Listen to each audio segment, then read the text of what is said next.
এই কমিটি নিয়ে আর কোনো তালিবালি চলবে না। তালিবালি করবেন তো আগুন জ্বলবে। আমি রক্ত একবার দিয়েছি, আরেকবার না হয় মরবো আমি, তাই তো? কিন্তু এই কমিটি গঠন করতে হবে, এর বিচার হতে হবে। ভারত বাংলাদেশ তখনই দখল করে, সার্বভৌমত্ব তখনই হরণ হয় এই বিটিআর হত্যাকাণ্ডের মাধ্যমে। এটাকে বিটিআর বিদ্রোহ বলে চালানো হয়েছে। দুইটা কমিটি, ন্যাশনাল কমিটিগুলো কি করেছে সেটা আমি জানি, কারণ আমি তখন সার্ভিসে ছিলাম। আমি জানি কে কি করেছে, আলামত কে নষ্ট করেছে। আব্দুল কাহার আকন সে কোথায়? তাকে ধরে নিয়ে আসেন, সে তো পালিয়ে গেছে। সে 5ই আগস্টের পরে সে কিভাবে পালায়? আরো অনেকে পালিয়ে গিয়েছে। সকল অপরাধীকে ধরে আনতে হবে, নিরপেক্ষ তদন্ত কমিটি গঠন করতে হবে। কোন বিতর্কিত ব্যক্তিকে, ফ্যাসিস্ট রেজিমের কোন ব্যক্তিকে এই তদন্ত কমিটিতে রাখা যাবে না। আমি আবারও বলছি আপনাকে, কোনো তালিবালি চলবে না। আমি মাঠে আবারও নেমে গেছি, আমি আছি। 15 বছর যাবতীয় আমি মাঠে আছি। অনেক দৌড়ের উপর রেখেছেন আমাকে, অনেক অত্যাচার অনাচার করেছেন, অনেক অফিসারদেরকে জীবন নষ্ট করেছেন, অনেক পরিবার ধ্বংস করেছেন। ক্ষমা নাই, কাউকে ক্ষমা দেওয়া হবে না। আপনি বলবেন আমি থ্রেট দিচ্ছি, ইয়েস আমি দিচ্ছি। আমার যতদিন আমি বেঁচে থাকবো, আমার শরীরে রক্ত প্রবাহিত হবে। আমি এই বিটিআর হত্যার বিচার নিশ্চিত করার জন্য আমি মাঠে থাকবো। কতগুলা একটা বিটিআর আমাদের গৌরবোজ্জ্বল বাহিনী, অতীত ঐতিহ্য আছে 100 বছরের, সেই বাহিনীটাকে ধ্বংস করা হয়েছে।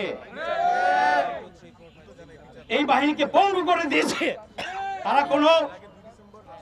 গত 15 বছর বর্ডারে আমাদের গুলি করছে, আমাদের লোক মারছে, বিটিআর পাল্টা একটা ফায়ার করতে পারতো না। আপনারা জানেন এর আগে আমি এতটুকু বলতে পারি, আমাদের বিটিআর সৈনিকরা এতটুকু প্রশিক্ষিত, এতটুকু উচ্চ মনোবল যে আমাদের একটা বিটিআর ওদের 10টা বিএসএফ এর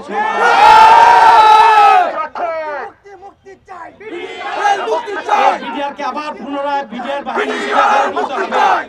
নিরপরাধ অনেক বিটিআর সৈনিকরা জেলে আছে, শাস্তি যাদের শেষ হয়েছে এবং নিরপরাধরা সকলের আমি মুক্তি চাই।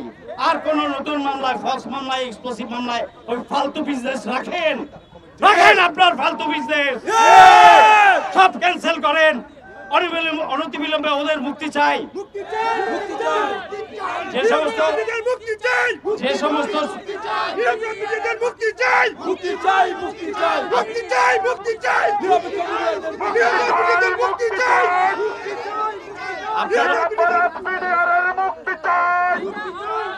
আপনারা জানেন বিটিআর ওই সময় বিটিআর তদন্ত চলাকালীন সময় কাহার ছিল, ওখানে তদন্ত চলাকালীন সময় আমরা মাঝে মাঝে পেপারে খবর পেয়েছি প্রায় কতজন যেন 15 বা 17 এরকম আত্মহত্যা করেছে।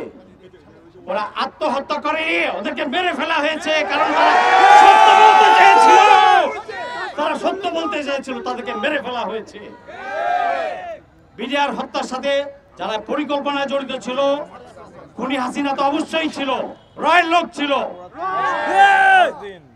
পলিটিক্যাল লিডাররা ছিল। এদের সকলকে আইনের আওতায় আনতে হবে, গ্রেফতার করে এনে বিচারের কাঠগড়ায় দাঁড় করাতে হবে। আমি আরো বলছি বিটিআর ইনসিডেন্ট, বিটিআর হত্যা ঘটানোর পরে যারা আফটার মাত্রা ট্যাকেল দিয়েছে এই হাসিনার হয়ে, তাদেরকেও বিচারের আইনের আওতায় আনতে হবে। এই স্বাধীনতা সার্বভৌমত্ব ক্ষুণ্ণ হয়েছে এই বিটিআর হত্যার মাধ্যমে। এটাকে বিচার করতে হবে, আইনের শাসন প্রতিষ্ঠা করতে হবে। সেটা আপনিও ভালোভাবে জানেন জেনারেল সাহেব, স্বরাষ্ট্র উপদেষ্টা। আমি যে একটা নাছরবান্দা এটা আপনিও জানেন খুব ভালোভাবে। কোনো মাপ নাই, কোনো তালিবালি চলবে না।